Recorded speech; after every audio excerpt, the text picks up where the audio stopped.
Sporty 106.1 FM in Accra, 102.5 in Takoradi, and 91.3 in Kumasi. And away from the States, we come back home to Ghana. And in studio with me, I'm joined by the board members of Rugby League Federation Ghana. Well, some of the board members.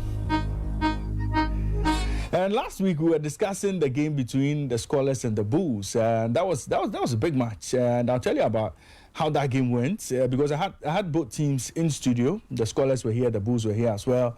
And I'll tell you how that game ended. Jafaru Mustafa is here with me, and Jafaru Mustafa is the general manager of the Rugby League Federation.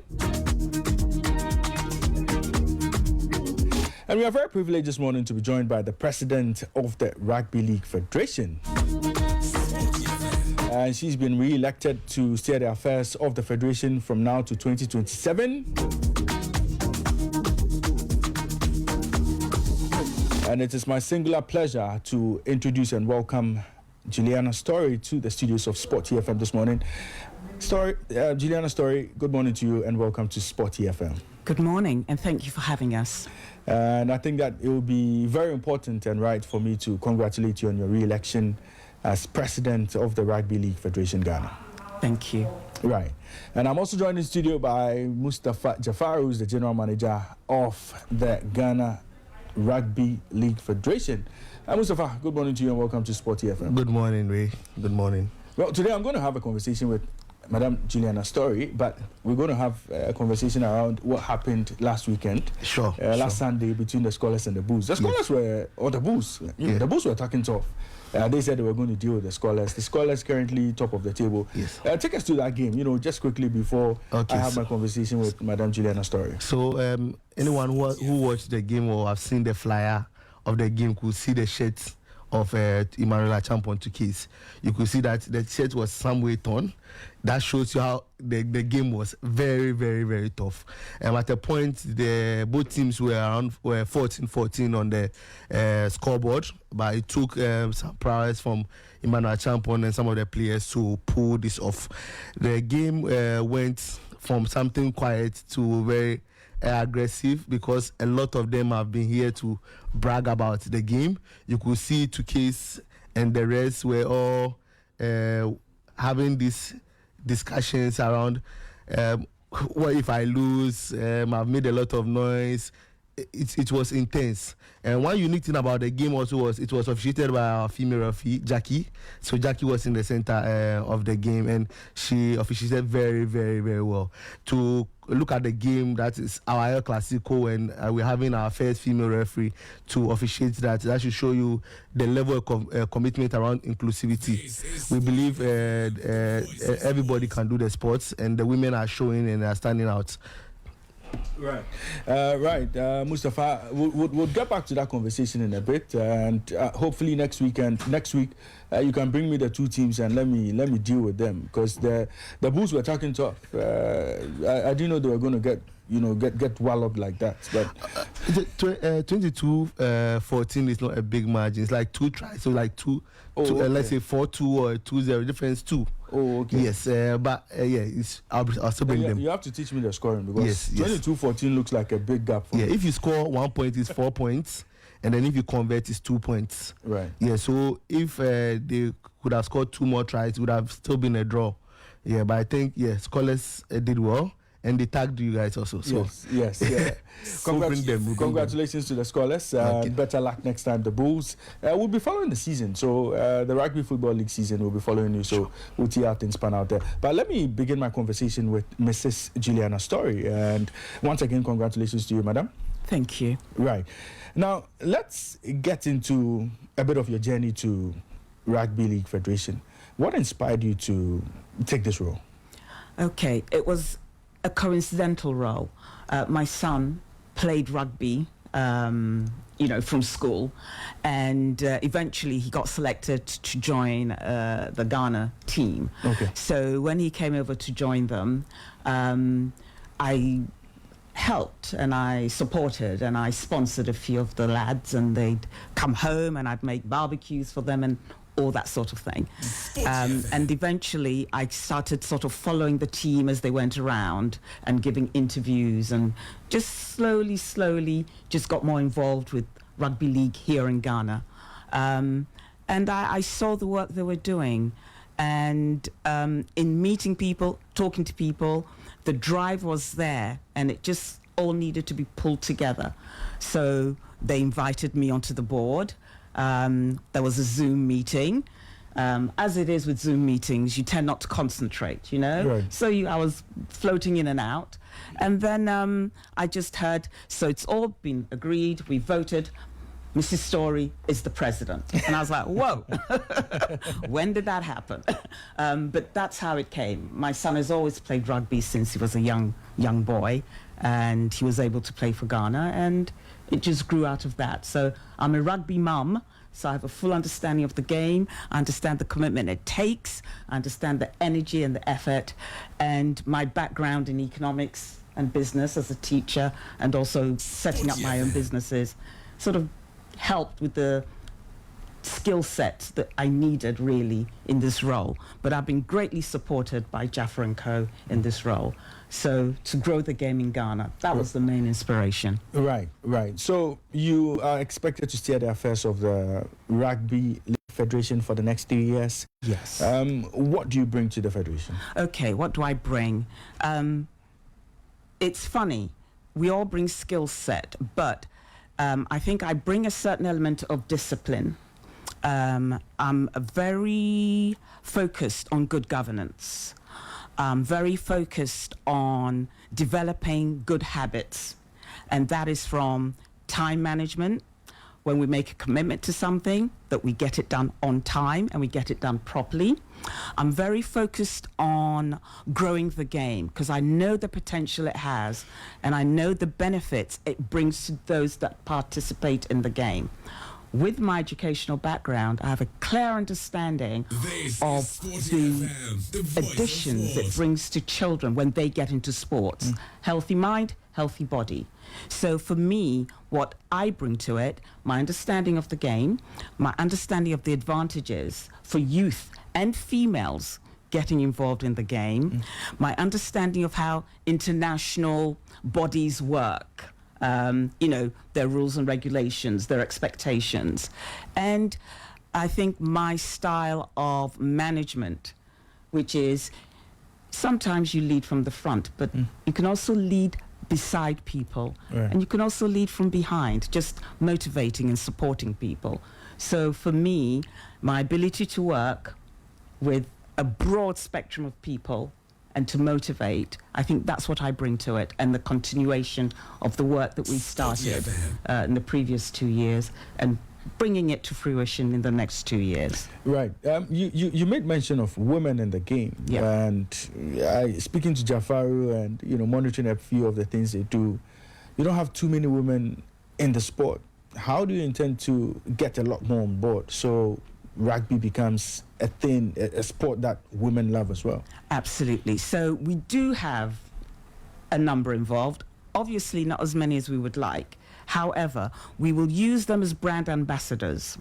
The other way of getting more young females involved is actually by going through to the schools. So we're working with schools like Accra Girls and other schools where we're starting with them at a very young age for both the boys and the girls, but showing the girls that they can play, they have the skills, they have the agility and the ability, and most importantly, the mental fortitude to play. So the way to grow it is, in a way, we've got to reverse engineer it. Initially, we had quite a number of university ladies playing, but of course, we graduate university, we move on. So we're going to start feeding and growing the game for the girls in particular via the schools, both the state schools, if you like, the public schools, and some of the private schools as well. Right. There's a lot of talk about trying to embed the rugby league into our national culture in terms of education, getting a lot more schools involved, communities and all. How do you intend to put all of this together, and how do you intend to collaborate with the sports ministry to make sure rugby is well embraced across all fronts? Lovely. So we've had meetings with the NSA. We met with the GES. We've now actually got letters of accreditation to work with the schools. Okay. What we're going to try and do, which we've started doing, is looking at our various teams and allocating schools in their areas so they sort of start mentoring them. We're going to schools with our coaches and our trainers and do the rugby workshops with them.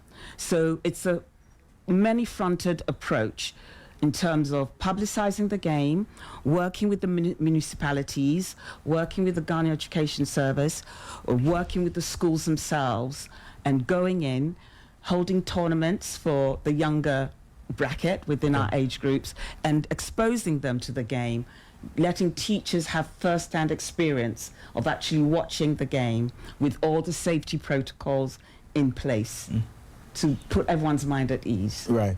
Anytime we talk about sports and we talk about sports like rugby, one problem seems to come up, and it's the issue of funding, financing.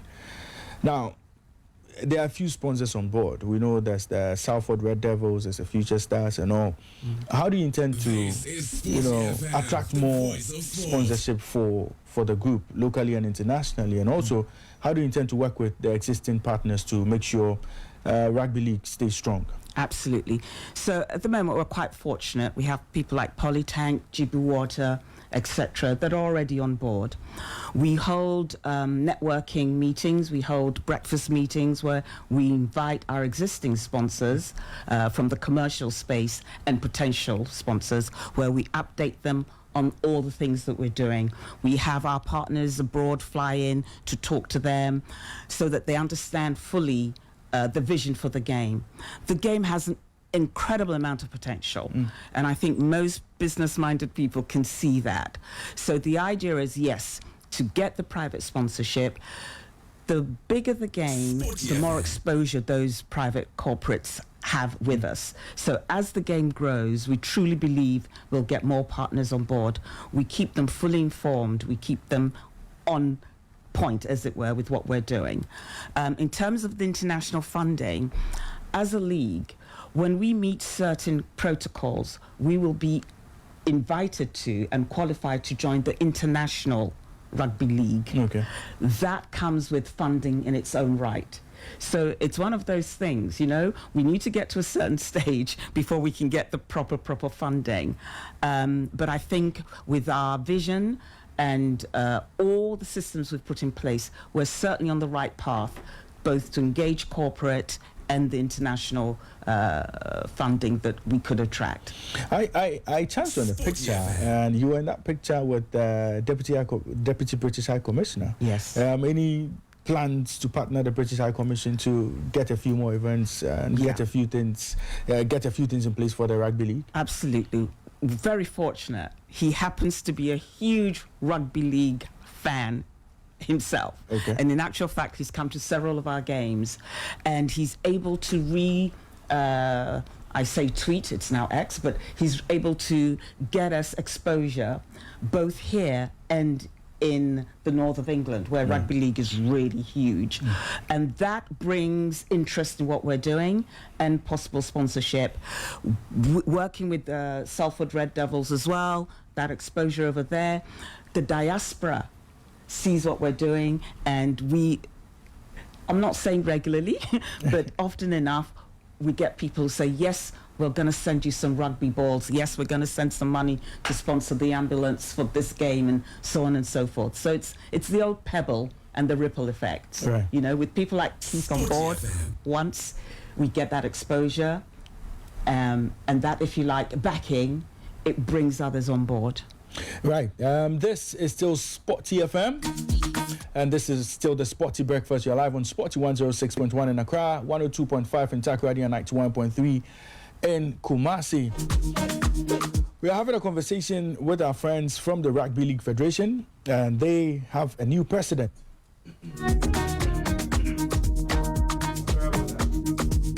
They have a new president, and she's in studio with me. Mrs. Juliana Storey is here with me. She's the president of the Rugby League Federation, and they have a new board. So let me take you through the new board members. There's Daniel Okojani, he's the vice president. There's Rob Oram, who's the treasurer, and they have George Morgan, who's a board member. David Asokwa is a board member as well. Ikea Ofori is a board member, and Hubert Leomensa is also a board member. So these are the new executives of the Rugby League Federation, and I'm privileged to have in studio with me the president, Mrs. Juliana Storey, and I also have the general manager of the Rugby League, Jafaru Mustafa, also in studio with me. But let me pick the thoughts of Jafaru before I come back to Mrs. Juliana Storey. Jafaru, there's a lot happening with Rugby League, and I'm sure you must be excited about the new board and what they bring to the table. Yes, a lot of thought process has gone into this. We are looking for a particular skill set and dynamics in there. So if you watch this time, we have people with legal backgrounds in there. We have people running affairs in education. We have people running affairs with the national body, that's the NSA. We have people in the marketing space. And then we have people who are into sponsorship and investments in sports. We also looked at the regions in Greater Accra at the moment. The board has 5 people in Greater Accra and 2 in the Ashanti region. This, as part of our 5-year plan, we intend to be in actively we intend to actively be in 3 regions where we'll be running the sports in areas of men, women and youth.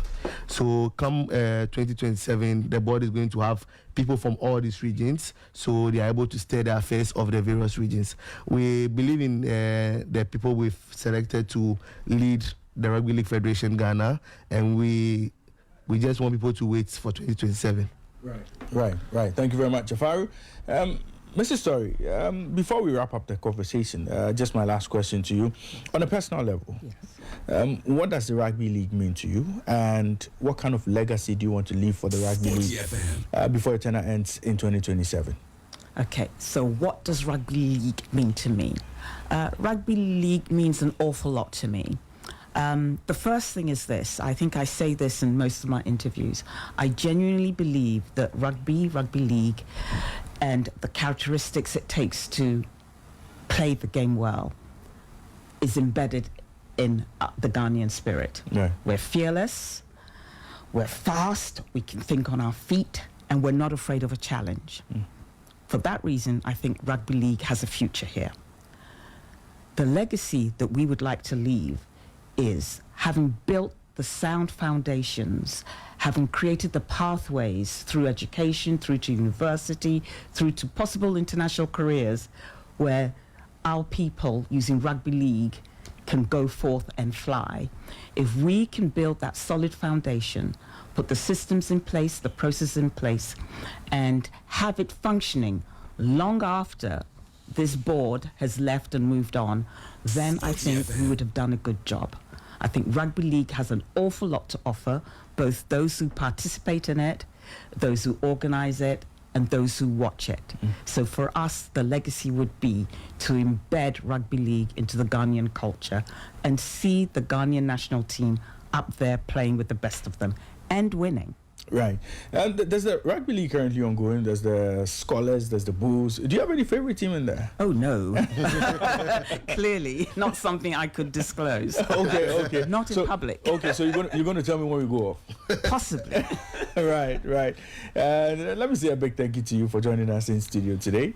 And we wish you all the best as you try to make the sports popular, make the sports grow in Ghana, and become one of the sports we make reference to, just like football, just like athletics, just like boxing. So we wish you all the best in your new role, and we hope that just as you wish for yourself and just as you wish for Rugby League, everything you want to see happen would happen. All the best to you. Thank you so much. Right. Jafaru, let me say a big thank you to you for joining us on the show this morning. Thank you. And we wish you well. You're doing a great job. Thank you, sir. In terms of, I wake up in the morning and the first thing I see is Rugby League. He's doing a great job. Thank you. I wish you well as well. Thank you. We hope to see rugby grow in Ghana and become a household name. Thank you very much. Right.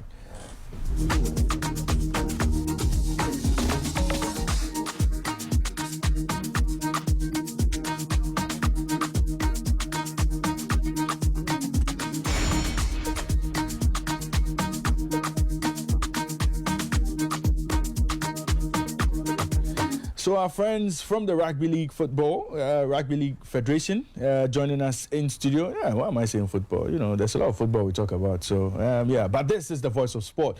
All sports all day, all sports 24 hours on Sporty 106.1 FM. We are indeed the voice of sport.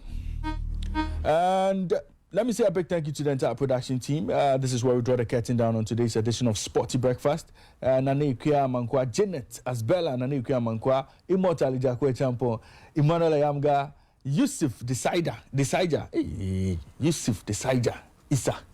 That's right. Yeah, I got the name right. AKA Flyboy. AKA Flyboy. A big thank you to the entire production team. Fidelis has been on the turntables. Nathan Kwao started the show with me, and I'm taking the show home.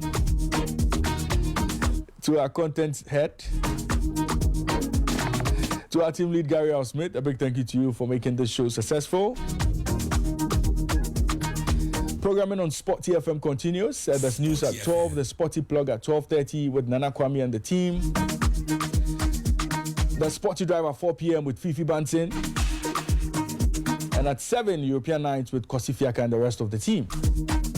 And at 10, there's Ball Up Top with Winston Michaels and Rondo.